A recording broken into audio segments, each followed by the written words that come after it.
नमस्कार साथियों, welcome back to our channel daily entertainment dose. और मैं आज आपके लिए लेकर आई हूँ हमारी हिंदी की पुस्तक जो कि एनसीईआरटी की रहेगी, बसंत भाग 2। और इसका आज जो हम पाठ करेंगे वो है एक तिनका कविता, जो कि हमारी अयोध्या सिंह उपाध्याय द्वारा लिखी गई है। और इस जो हमारी कविता है, इसमें जो हमारे कवि हैं वो कहना चाहते हैं कि घमंड ना करना हम हमें सीख देते हैं इस कविता में। और इन्होंने बताया है कि किसी घमंडी का घमंड तोड़ने के लिए एक छोटा सा तिनका ही काफी होता है।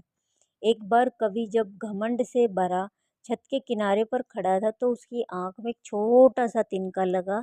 और उसको ये महसूस हुआ कि एक छोटा सा तिनका कैसे हमारी जिंदगी को जो है उथल पुथल कर सकता है। तो किसी को भी हमें यहाँ पर छोटा नहीं समझना चाहिए। तो सबसे पहले करते हैं हम इस कविता का भावार्थ, और इसके बाद करेंगे हम इसके क्वेश्चन आंसर। तो आइए शुरू करते हैं हम आज की वीडियो। मैं घमंडों में भरा ऐठा हुआ, एक दिन जब था मुंडेरे पर खड़ा, अचानक दूर से उड़ता हुआ, एक तिनका आँख में मेरी पड़ा। तो यहाँ पर जो पंक्तियाँ दी गई हैं हरिओद द्वारा, वो अपने घर के मुंडेर पर खड़े हुए थे और घमंड में खड़े हुए थे। मुंडेर होती है बेटा जो कि किनारा होता है छत का, उसे बोलते हैं मुंडेर। ठीक है। तो वो मुंडेर पर खड़े हुए थे और उनके अंदर घमंड था बहुत ज़्यादा। तभी अचानक से उनकी आंखों में एक तिनका आकर उड़कर गिर गया।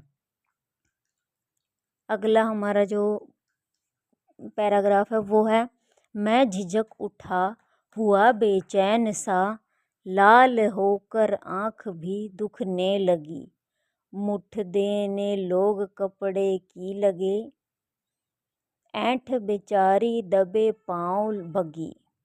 अब इन पंक्तियों में जो है कवि कह रहा है कि आँख में तिनका गिरने के बाद जो है उसकी हालत कैसी हुई, इसके बारे में बता रहे हैं यहाँ पर।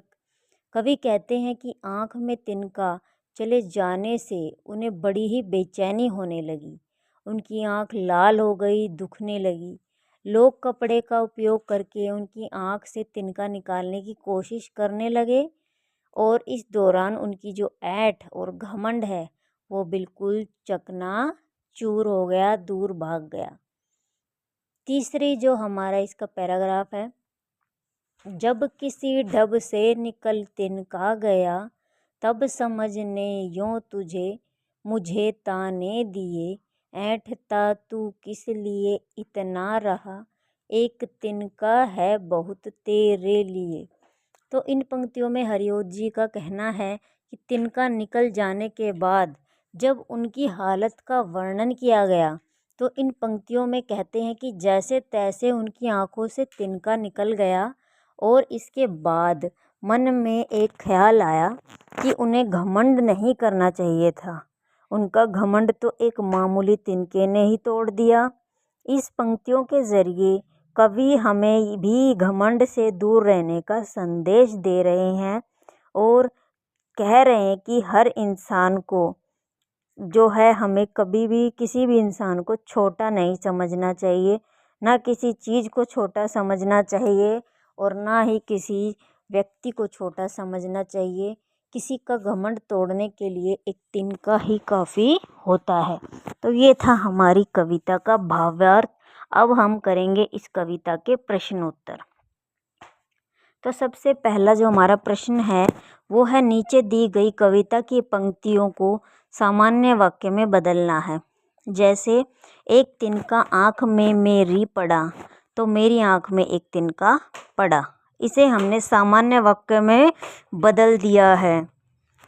अब इसके बाद है, मुठ देने लोग कपड़े की लगे, तो लोग कपड़े की मठ देने लगे।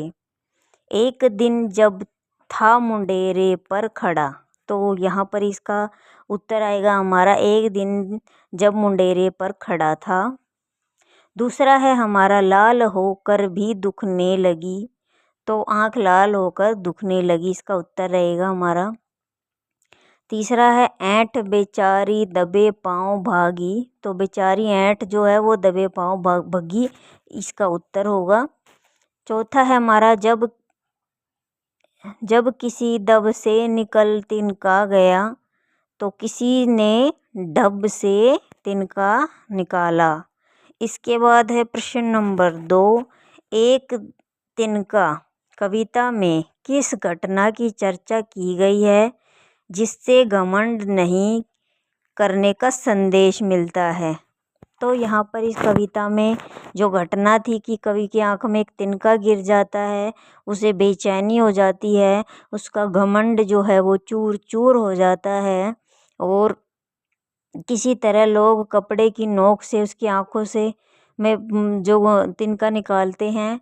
लेकिन कवि सोच में पड़ जाता है कि आखिर उसे किस बात का घमंड था जो एक छोटे से तिनके ने उसके घमंड को जो है तोड़ दिया और ज़मीन पर लाकर उसे खड़ा कर दिया।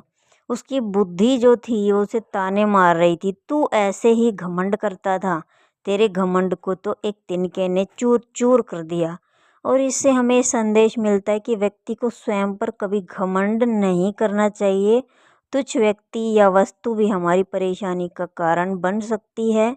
हर वस्तु का अपना एक महत्व होता है और यही उदाहरण हमें चींटी और हाथी की कहानी में मिलता है, जब एक छोटी सी चींटी इतने बड़े हाथी को जो है सबक सिखाती है।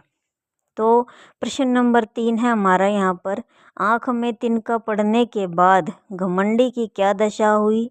तो उत्तर इसका रहेगा हमारा, घमंडी की आँख में तिनका पड़ने पर उनकी जो आँख है वो लाल होकर दुखने लगी और वह बेचैन हो गया। उसको जो है सारा ऐंठ जो है उसकी वो समाप्त हो गई। इसके बाद प्रश्न नंबर 4 है कि घमंडी की आँख से तिनका निकालने के लिए उसके आसपास के लोगों ने क्या किया। तो क्या किया, उन्होंने कपड़े की मुठ बनाकर उसकी आँख में डाली और उसका तिनका निकाल दिया।